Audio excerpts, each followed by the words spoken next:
monde, moi c'est Mohamed Cashman, je suis candidat au doctorat en génie civil en planification des transports à Polytechnique Montréal, sous la codirection de professeur Catherine Morancy et professeur Francesco Ciari.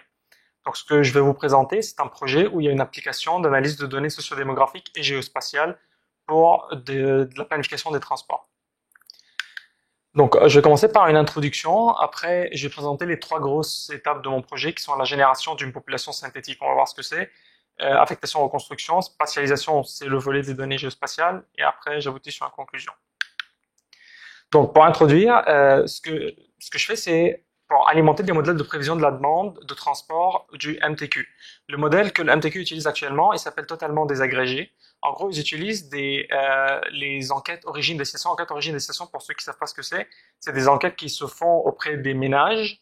Donc il y a des variables pour des individus, des variables pour des ménages, et le système d'activité, c'est-à-dire vous êtes sorti, vous êtes allé où, à quelle heure, à quel mode de transport, etc. Donc ça décrit en gros les déplacements qui se passent normalement la veille. Donc ce que l'MTQ fait pour projeter les comportements de mobilité dans le futur, c'est qu'ils font une étude de ce qu'ils appellent un scénario tendanciel, c'est-à-dire ils regardent l'évolution d'une enquête origine-destination à l'autre et ils projettent ça dans le futur en utilisant certains facteurs, mais je ne les mentionne pas parce que c'est pas le vif du sujet. Donc, ce qui considère l'hypothèse la plus forte dedans, c'est que les caractéristiques individuelles sont considérées comme déterminantes des comportements de mobilité. C'est-à-dire, admettons, un homme de 24 ans qui a des enfants ou qui n'a pas des enfants va avoir le même comportement de mobilité, ce qui n'est pas totalement vrai. Donc, la variable ménage n'est pas présente dedans. Deuxième limitation de l'approche actuelle de la prévision de la demande, c'est que les enquêtes origine-destination, c'est un échantillon de 4%, donc il y a un redressement forcément qui est fait pour reproduire l'ensemble de la population. Donc les gens, les enregistrements qui sont faits dans l'enquête, ils ont un facteur de pondération. Donc on considère que moi, Mohamed, par mon comportement de mobilité, je représente 50 personnes dans la région métropolitaine de Montréal. Donc on met un facteur de 50, et ainsi de suite. Le problème de cette pondération, elle est très solide mathématiquement, statistiquement disons, mais son problème, c'est que quand on roule une microsimulation, comme ça va le faire ici. Ici, on est en MTQ. Donc, ils essaient de rouler une microsimulation avec l'enquête ED. Donc, avec les enregistrements pondérés. Donc là, on a trois localisations, disons, 3 XY. Et on va voir qu'à 8 heures, donc à la même heure, il y a 3 personnes, mais en fait, c'est une personne pondérée par 3 qui va sortir pour prendre le même train pour aller à la même destination. Puis à 8h15, une personne pondérée par 5 va sortir du même appartement pour prendre le même bus pour aller à la même destination. Encore une fois, à 8h30, là c'est 7 personnes, une personne pondérée par 7, qui va prendre le bus, et là encore, il faut reproduire le comportement de mobilité cette fois, sauf qu'on n'y arrive pas, parce que le bus, on peut plus rentrer dedans, donc ça fonctionne pas. Donc on est tous d'accord que ces comportements-là, ça représente pas un comportement de mobilité réel de la vie de tous les jours. Donc la MTQ a eu recours à Polytechnique pour résoudre ce problème. C'est pour ça qu'il faut générer ce qu'on appelle une population synthétique. Une population synthétique, c'est en gros un recensement totalement désagrégé.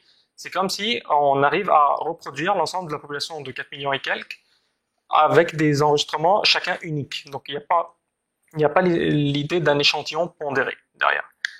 Donc la problématique du projet, c'est comment générer une population synthétique d'individus et de ménages reproduisant le plus fidèlement possible les comportements de mobilité de la population réelle. Donc l'objectif général, c'est améliorer l'approche de prévision de la demande actuellement adoptée au MTQ. Les objectifs spécifiques, c'est d'abord une étape de génération d'une population synthétique. Après, il faut faire ce qu'on appelle une reconstruction de ménages à partir d'une population d'individus. On va y revenir plus tard. Et à la fin, il faut spatialiser ces gens-là, c'est-à-dire les 3 qui sortaient du même XY pour prendre le bus pour aller quelque part, mais il faut les désagréger spatialement sur 3 unités de logement du rôle foncier. Donc la méthodologie générale, c'est qu'on prend l'échantillon de l'enquête OD, donc sans la pondération. On pourrait le prendre avec les résumés du recensement pour reproduire les totaux ou sans les résumés du recensement pour produire une population synthétique d'individus qui sont ensuite regroupés en ménages synthétiques. Et à la fin, ces ménages synthétiques sont distribués sur les unités de logement du rôle foncier. Donc c'est ce que j'appelle la génération, c'est ce que j'appelle affectation et reconstruction, et c'est ce que j'appelle la spatialisation. Donc, vu qu'on est dans un exercice de prévision de la demande, on va se poser en 2008, donc le présent c'est 2008, et on va essayer de prédire 2013.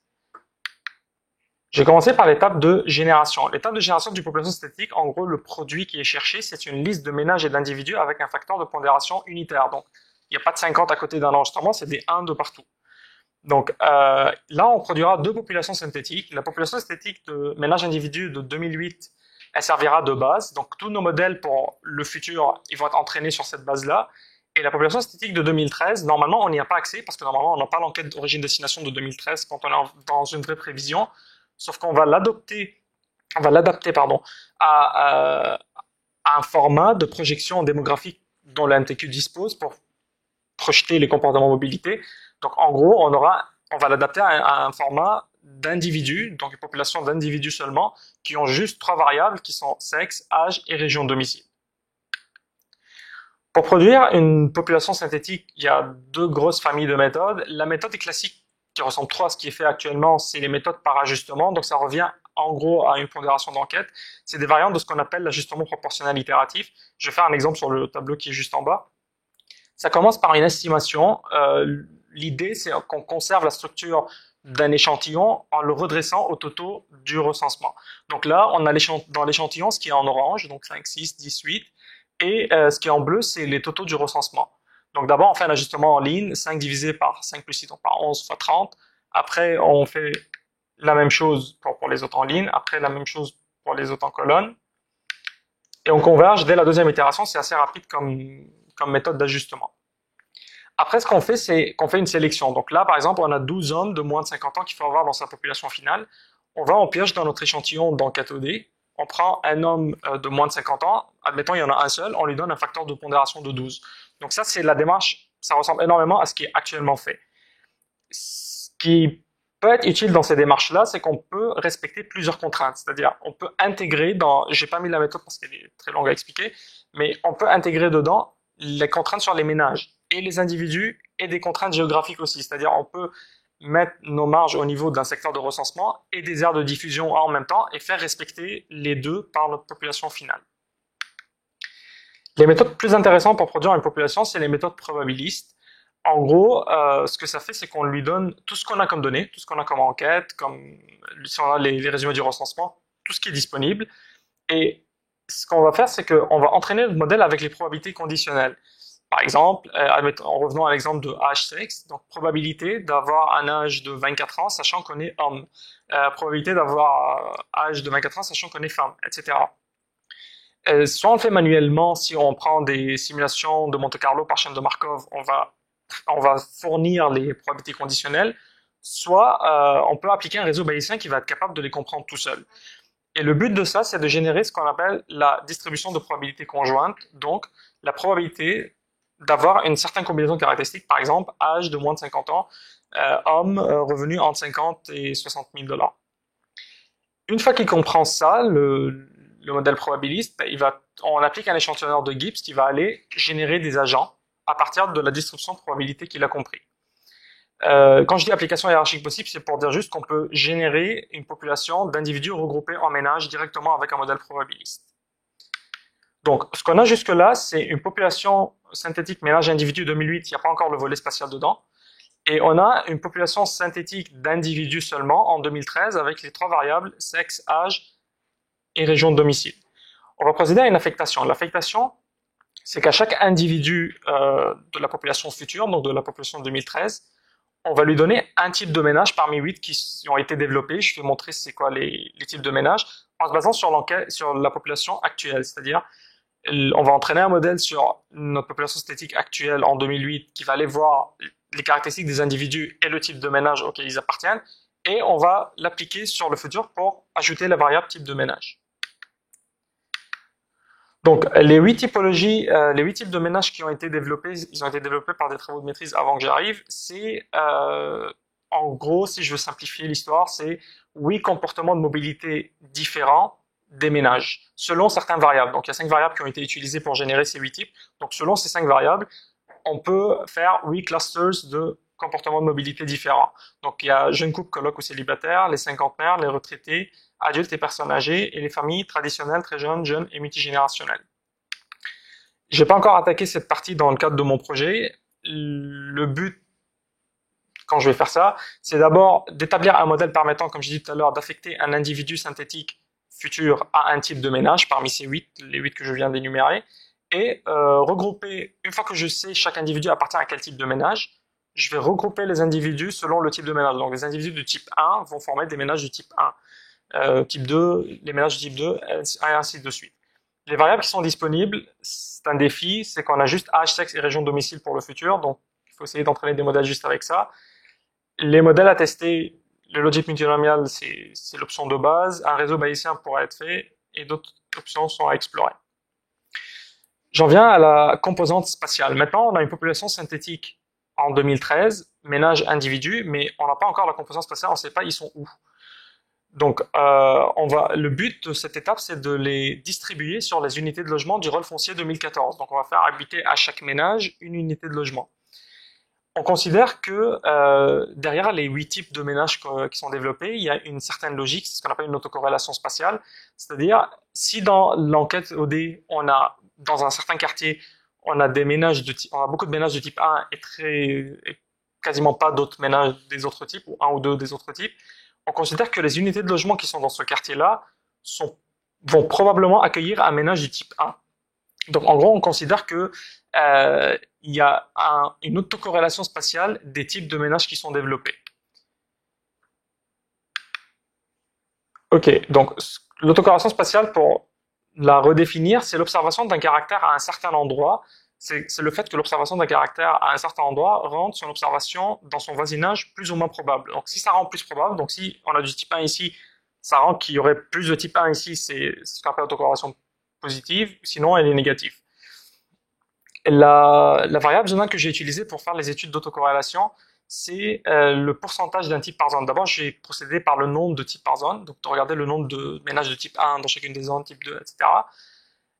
Sauf que ça peut être biaisé par l'échantillonnage, parce que si on n'a pas beaucoup de ménages échantillonnés dans l'enquête OD dans une certaine zone, ben, ça va forcément biaiser. Donc j'ai procédé par pourcentage d'un certain type par zone. J'ai établi les 8 cartes, ce qu'on appelle les cartes de Morand locales. En fait, ce qu'on voit en rouge, plus c'est foncé, c'est que c'est très différent de son voisinage. Et plus on va vers le bleu, ça devient de plus en plus similaire à son voisinage, selon les types. C'est-à-dire là, c'est pour le premier type, le type 1, jeune, couple, coloc ou célibataire. J'ai établi 8 cartes. Je m'attarde pas beaucoup sur chacune. C'est juste pour montrer qu'il y a un sens spatial derrière les typologies. Elles sont pas totalement indifférentes dans le sens spatial. Et on voit que le bleu et le rouge pour chacun des types de ménages ne se situent pas au même endroit. Donc, pour la spatialisation, ce qu'on va faire concrètement, c'est 2 étapes. D'abord, ce qu'on appelle l'attribution. On va attribuer un type de ménage à chaque unité de logement du rôle foncier. Donc, avec, entre autres, ce qu'on a vu avec l'autocorrélation spatiale, on va venir prendre nos unités de logement du rôle foncier et on va prédire c'est quel type de ménage qui va habiter dedans. Une fois qu'on sait ça, il y a 2 grandes familles de modèles qu'on pourrait utiliser pour réaliser cet objectif. Soit on applique un logic multinomial, mais avec des variables spatiales. Quand je dis des variables spatiales, c'est ce qu'on appelle kernel functions, ou des variables qui contiennent un noyau. Je vais donner un exemple ici. Juste pour resituer le truc, la variable de réponse, ça va être le type de ménage qui va occuper une unité de logement. Et l'une des variables explicatives qui vont être mises dans le modèle de régression, c'est le pourcentage de ménages du type 1 dans un rayon de 100 mètres. On appelle ça noyau fixe parce que la distance est fixe, c'est 100 mètres. On peut utiliser la même logique, mais avec les 100 voisins les plus proches. On appelle ça un noyau adaptatif. Donc ça va permettre d'évaluer aussi la corrélation entre différents types de ménages, c'est-à-dire si on a beaucoup de type 1, est-ce que ça attire le type 2 ou ça éloigne le type 2. Un autre modèle qui pourrait être appliqué pour réaliser le même objectif, c'est la régression géographiquement pondérée.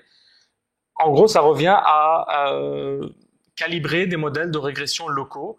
Pour donner un exemple, admettons, on est ici pour une unité de logement, on prend un rayon de 100 mètres, on donne à toutes les observations qui sont dans le rayon de 100 mètres un poids de 1, et celles qui sont au-delà, un poids de 0. Donc en gros, c'est comme si on avait juste les observations qui sont dans un rayon de 100 mètres. Il y a d'autres façons de faire. Les fonctions ne sont pas forcément 1, 0. Elles peuvent être exponentielles décroissantes pour garder une surface lisse. Donc il y a plusieurs fonctions qu'on peut adopter. Et enfin, c'est la même variable de sortie, c'est le type de ménage qui est probablement dans une unité de logement. Après, il y a la distribution. Une fois qu'on connaît chaque unité de logement va accueillir quel type de ménage, il suffit de prendre nos ménages synthétiques et de les distribuer sur les unités de logement en respectant le type qui a été accordé. C'est-à-dire, les ménages du type 1 vont être distribués sur les unités de logement qui devraient accueillir du type 1, et ainsi de suite. Il faut juste faire attention au taux d'occupation parce qu'il y a des unités de logement qui vont rester vides. Donc ça, c'est pour montrer un peu ce que j'ai dit pour l'attribution. Les points blancs sont les unités de logement du rôle foncier. Les points colorés, c'est les ménages qui ont été recensés dans l'enquête origine-destination. Et les couleurs, ça représente, chaque couleur, c'est un type. Et le but, c'est d'arriver à l'autre, c'est-à-dire chaque unité de logement du rôle foncier doit avoir un type de ménage qu'elle va accueillir. Donc pour conclure, les objectifs, c'est intégrer l'objet ménage au processus de la prévision de la demande de transport au Québec et reproduire la variété spatio-temporelle des comportements de mobilité de la population réelle. Le projet se déroule en 5 étapes: génération, affectation, reconstruction, attribution d'un type de ménage à chaque unité de logement, et puis distribuer nos ménages synthétiques sur nos unités de logement. La population synthétique qu'on doit obtenir, on peut l'avoir de deux façons. Soit on va avoir un échantillon ajusté, c'est-à-dire un échantillon pondéré, et on va venir faire exploser juste la variable spatiale, donc la localisation, on va juste appliquer la dernière étape. Soit on va de base faire une synthèse par simulation, c'est-à-dire on va plus adopter de pondération du tout, et on va venir faire habiter les gens dans une unité de logement. Donc le produit final, c'est une population ménage individu totalement énumérée, spatialisée et projetée. Donc j'ai juste mis ça sort du jeu SimCity, c'est pour ça que le titre, c'est quand l'enquête OD se prend pour SimCity. C'est le but, c'est de pouvoir tourner une micro-simulation de comportement de mobilité qui représente la réalité. Donc, il n'y a pas une duplication du comportement. Et voilà.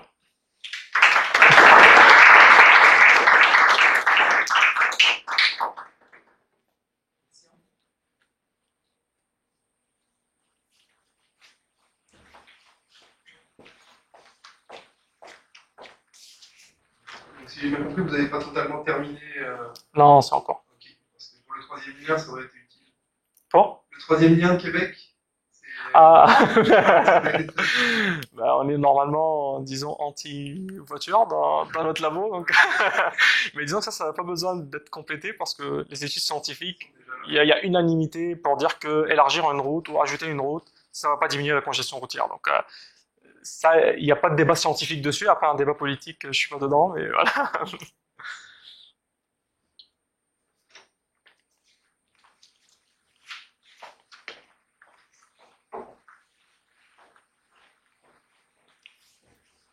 Est-ce que vous avez déjà des applications en fait pour ces applis? Des applications? Des choses que vous voulez simuler, des questions, des répondre à travers cette application synthétique que vous avez créée? Vous voulez dire le but après? Ce qu'on va en faire, c'est justement, on va alimenter les modèles de microsimulation.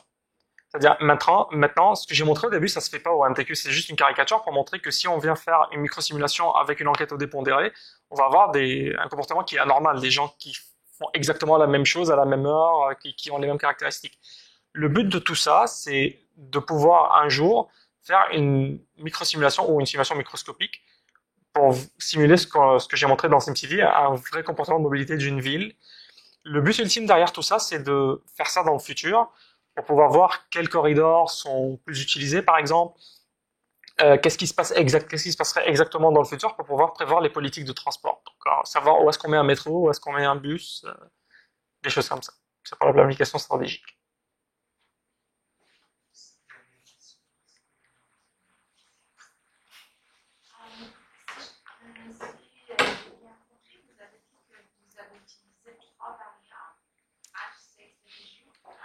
Ouais, en fait, c'est pas que j'ai utilisé, c'est que le MTQ, quand il fait son exercice quand il fait son exercice de prévision, il dispose actuellement, il dispose de l'enquête de l'enquête origine-destination actuelle pondérée, et il dispose d'une projection démographique dans le futur où on a juste des individus avec âge, sexe, région de domicile. Donc, on doit se débrouiller avec ça en quelque sorte. Moi, ce que je fais, vu que je suis en 2008 et 2013, donc je dispose déjà de la réalité de 2013 parce que c'est déjà passé. Je simule un exercice de prévision, c'est-à-dire j'adapte ma population de 2013 au format des projections démographiques du MTQ. C'est comme si j'avais pas le reste des données et j'essaie de faire une projection en 2013 comme si j'avais pas la population synthétique de 2013. Elle va me servir à la fin pour des fins de validation. C'est-à-dire, une fois que j'aurai projeté ma population, je pourrais regarder est-ce que ce qu'on a en 2013, ça match avec ce que j'ai trouvé avec mon modèle de prévision. Donc, vous n'avez pas les variables de temps dans votre modèle? Si, en fait, je ne l'ai pas mentionné parce que c'est pas encore de mon projet à moi, c'est le même projet de recherche, mais c'est complémentaire, c'est les systèmes d'activité. Il y a quelqu'un qui s'occupe de désagréger les systèmes d'activité, c'est-à-dire, moi, je vais désagréger spatialement, il y a quelqu'un qui va venir, même si on désagrège spatialement, le système d'activité, si une personne sortait à 8 heures et elle était pondérée par 50, les 50 personnes vont sortir à 8 heures, mais chacune d'une place. Donc il y a quelqu'un d'autre qui s'occupe de désagréger ça, de changer les systèmes d'activité. Je sais pas si je réponds à ta question. Oui, parce que je comprends pas exactement ce que ça veut dire le spatio-temporel. Ah, ok. Le but ultime, c'est de finir avec une population qui va se comporter comme le jeu SimCity au lieu du premier jeu, au lieu de l'animation. Donc, spatial, c'est-à-dire les 3 personnes qui sortent du même appartement vont habiter à 3 places différentes, et temporel, c'est-à-dire les 3 vont pas venir prendre le bus à 8 heures ensemble. Ok? Mais sauf que moi, dans le cadre de mon projet, exactement dans mon doctorat, je m'occupe pas des systèmes d'activité, ce sera quelqu'un d'autre il y a quelqu'un d'autre qui a déjà commencé dessus. D'accord. On reste pour après. Merci. Ok, merci.